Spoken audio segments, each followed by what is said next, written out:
శ్రీమాత్రే నమ. జయ గురు దత్తాత్రేయ నమ. ఈ వీడియోలో మనం శ్రీ క్రోధినామ సంవత్సర ఫలితాలు వృశ్చిక రాశి వారికి ఏ విధంగా ఉండబోతున్నాయి అని తెలుసుకునే ప్రయత్నంలో, వృశ్చిక రాశి వారికి ఈ సంవత్సరం ఆదాయం 8, వ్యయం 14గా ఉండడం జరిగింది.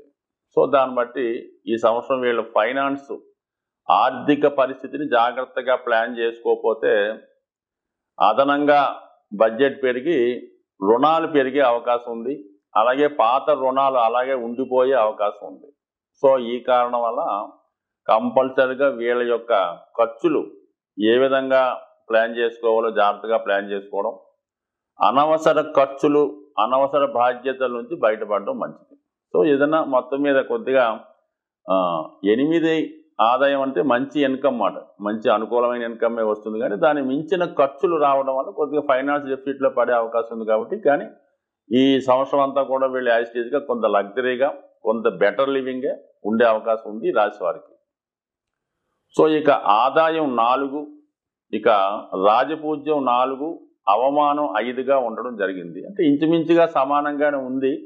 అయితే ఏంటంటే ఏదన్నా పదవి కోసం పోటీ పడేవారు, క్రీడా రంగంలో ఉన్నవాళ్ళు, ఎలక్షన్లో పోటీ చేసేవాళ్ళు మాత్రం చాలా జాగ్రత్తగా వ్యవహరించకపోతే బాగా దగ్గరగా వచ్చి మిస్ అయ్యే అవకాశం ఉంది. కాబట్టి సాధ్యమైనంత వరకు ప్రత్యర్థులను అంచనా వేసుకొని పోటీకి దిగడం మంచిది.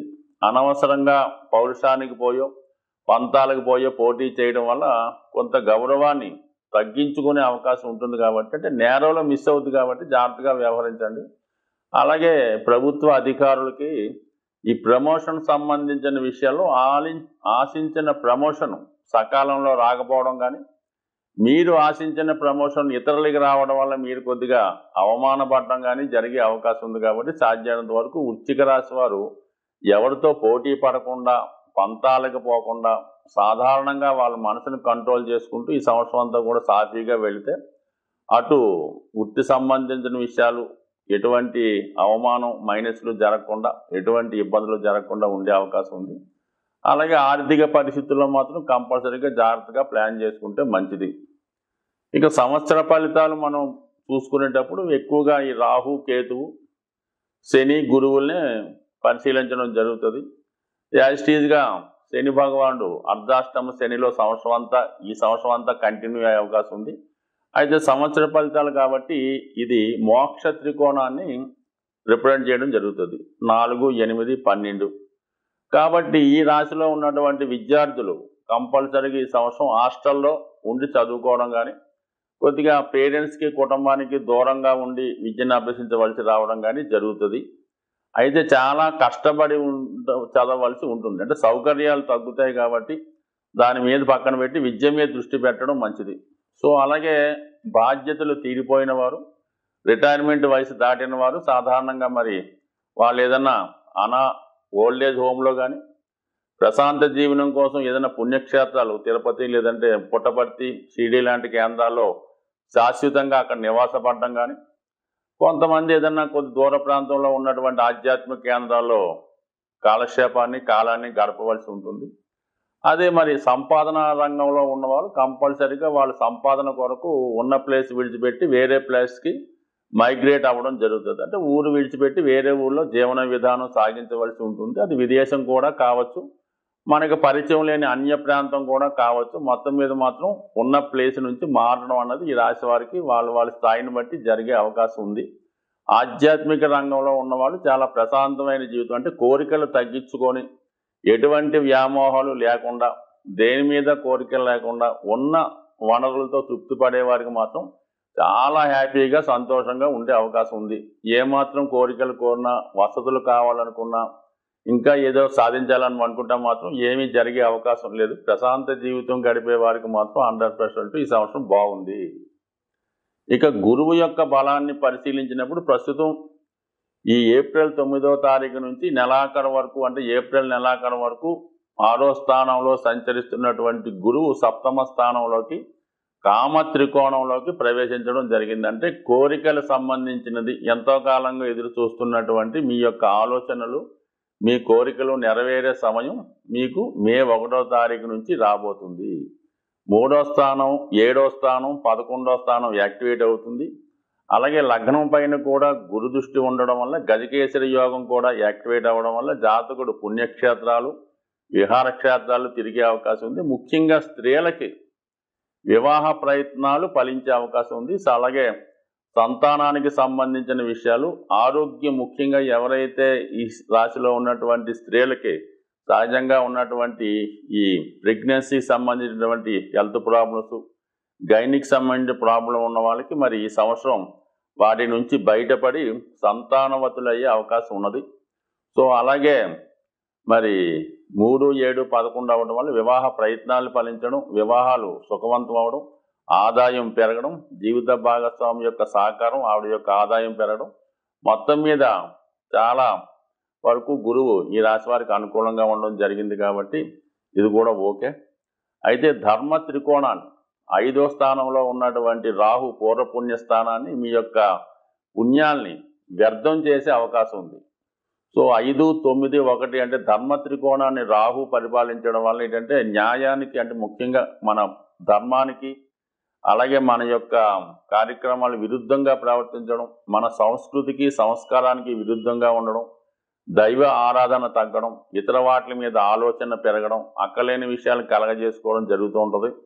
సో అలాగే అతిగా పోయి ఈజీ మనీ కోసం ఆన్లైన్ గేమ్స్, పేకాట, జోదం లాంటి వ్యసనాల మీదకి వెళ్ళే అవకాశం ఉంది. కాబట్టి అంటే ధర్మానికి విరుద్ధంగా, మన సంస్కృతికి సాంప్రదాయానికి విరుద్ధంగా ప్రవర్తించే అవకాశం ఉంది. కాబట్టి ముఖ్యంగా విద్యార్థులు, అలాగే ఇంకా యువకులు లాంటి వాళ్ళు మరి వారికి ప్రేమ సంబంధించిన విషయాల్లో రాంగ్ డిసిషన్ తీసుకోవడం, అలాగే కొన్ని కమిట్మెంట్లు చేయడం వల్ల అటు ఇంతకాలం ఉన్నటువంటి నేమ్ కూడా పోయే అవకాశం ఉంది. కాబట్టి వీళ్ళు కంపల్సరీగా చాలా నియమబద్ధంగా వ్యవహరించాలి. పరిచయం లేని వ్యక్తులతోనూ ఆన్లైన్లో కానీ, ఫేస్బుక్ ద్వారా కానీ, వాట్సాప్లు కానీ ఆ విధంగా పరిచయం వారితో పరిచయం పెంచుకొని వాళ్ళ ద్వారా నమ్మక ద్రోహం, మోసం జరిగే అవకాశం ఉంది. కాబట్టి చాలా వరకు ఇటువంటి వాటికి దూరంగా ఉండడం చాలా వరకు మంచిది. సో ఏదైనా ఈ రాశి వారు గురుగ్రహ అనుగ్రహం కోసం దక్షిణామూర్తి ఆరాధన, అలాగే శనిగ్రహ అనుగ్రహం కోసం శివుని యొక్క ఆరాధన, 2 కామన్గా ఉన్నాయి. కాబట్టి కంపల్సరీగా మీరు మరి దక్షిణామూర్తి క్షేత్రాన్ని దర్శించడం, అంటే మనకి శ్రీకాళహస్తి అవ్వచ్చు, అలాగే ఏదన్నా శివాలయాన్ని దర్శించి మీరు అక్కడ విధి విధానంగా అభిషేకాన్ని తిలకించడం ద్వారా మీ యొక్క పుణ్య ఫలితం క్రెడిట్ అయ్యే అవకాశం ఉంటుంది. కాబట్టి జాగ్రత్తగా ఈ అవకాశాన్ని జాగ్రత్తగా ఉపయోగించుకొని ఎక్కువగా దైవ మార్గంలో ఈ వృశ్చిక రాశి వారు కంపల్సరీగా ప్రయాణిస్తారు. ఎందుకంటే గురువు లగ్నాన్ని, రాశిని చూడడం వల్ల మంచి మార్గంలో మంచి వారితో కలిసి, మంచి వారి స్నేహంతో మీ యొక్క మంచి అలవాట్లతో ముందుకెళ్తారని ఆశిస్తూ, సాధారణంగా ఈ గ్రహాలు అంటే మనం మాస ఫలితాలు, వార ఫలితాలు, సంవత్సర ఫలితాలు చూసుకున్నప్పుడు గ్రహాలు ఒక రాశి నుంచి ఒక రాశికి మారుతున్నప్పుడు అవి సువర్ణమూర్తి, రజితమూర్తి, తామ్రమూర్తి, లోహమూర్తిగా వాటికి ప్రవేశించినప్పుడు వాటి స్థితిని బట్టి ఈ విధంగా అవి యాక్ట్ చేయడం జరుగుతుంటుంది. ఉదాహరణకి ఏదో గురుగ్రహం మారితే కొన్ని రాశుల వారికి సువర్ణమూర్తిగా ఉండడం జరుగుతుంది, అద్భుతమైన యోగాన్ని ఇస్తూ ఉంటాడు ఆ రాశుల వారికి. కొంతమందికి తామ్రమూర్తిగా ఉంటాడు, కొంతమందికి లోహమూర్తిగా ఉంటాడు. అంటే ఈ లోహమూర్తిగా ఉన్న వాళ్ళకి మంచి స్థానంలోకి వచ్చినా కూడా ఇబ్బంది పెడుతూ ఉంటాడు.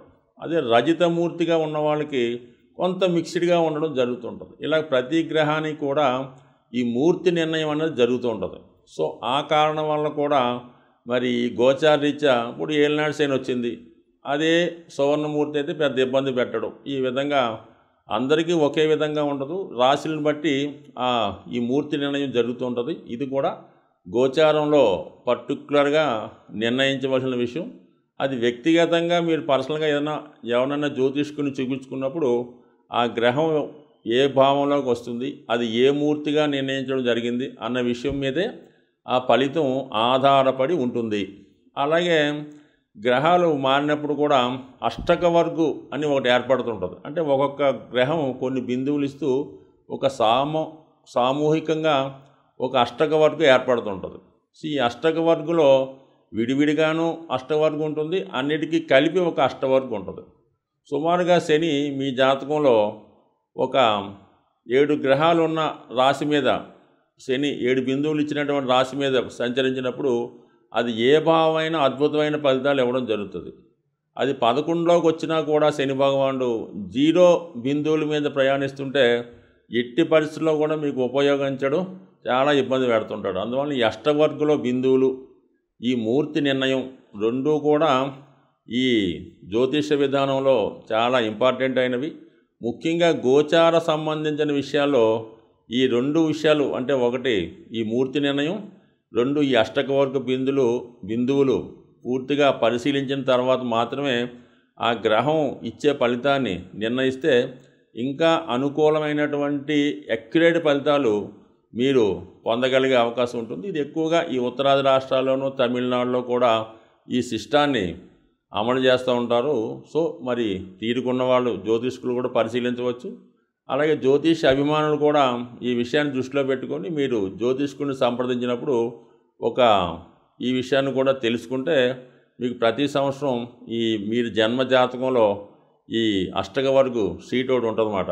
రవికి ప్రత్యేకంగా, శనికి ప్రత్యేకంగా ఉంటుంది, అన్నీ కలిపి ఒకటి ఉంటుంది. అది తీసుకోవడం వలన మీకు మీరే రవి మారినప్పుడు ఎన్ని బిందువుల మీదకి వచ్చాడు, రవి 6 బిందువుల మీదకి వచ్చాడు, ఈ నెలంతా 100% బాగుంటుంది.